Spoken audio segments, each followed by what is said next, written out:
I just wanted to have a quick conversation about home inspections and revisit the issue because there's still a lot of confusion out there as to what they're for, different perspectives from buyers, sellers, and myself.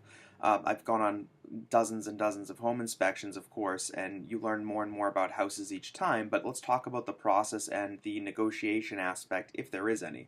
Technically, a home inspection is not meant to be a place for renegotiation in the middle of a real estate transaction, but people feel that way because they're discovering new issues about the home. So the way I coach my buyers and sellers alike is to discover material defects that were unknown to the buyers and sellers previously prior to entering the agreement. If there's new stuff that are material defects that will impact the value of the home, it's worth bringing up in conversation.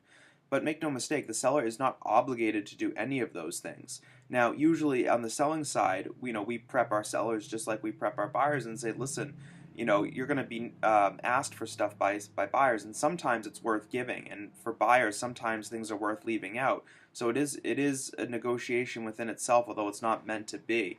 There are certain things that are obviously alarming. A leaking roof that's causing water damage, termites that were undiscovered, a flooded basement after the owner had never received water in 30 years, which does happen. So home inspections are really to find those things, and it's not meant to say, hey, can you paint this wall or can you fix this? The seller has no interest in doing that. Now, in a seller's market, that usually won't happen anyways because you have competing offers that are trying to waive inspection contingencies as much as they can. In a buyer's market, there might be a little more leeway to say, hey, do you mind fixing this, for the sake of moving forward in good faith? So it's an interesting conundrum that kind of every transaction will be a little bit different depending on who is involved in the transaction, but they're really for informational purposes only. And if you get those serious issues, it's worth bringing up in discussion.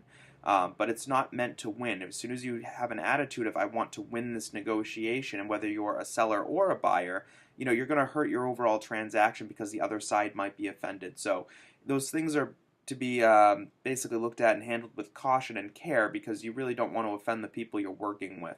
So get a good home inspector. They're worth their weight in gold. I've seen people try to use discount home inspectors, and they'll come back saying, months later, Mike, my home inspector missed this. Well, there is a price to be paid for a quality inspector, ones that have built houses before, and definitely do your research and reviews online before you hire anybody. But they're not going to be liable for stuff they can't see behind walls and under crawl spaces they can't get to and the like. So be very careful, but a good home inspector goes a long way. So that's a little bit about home inspections, and I hope you found that helpful.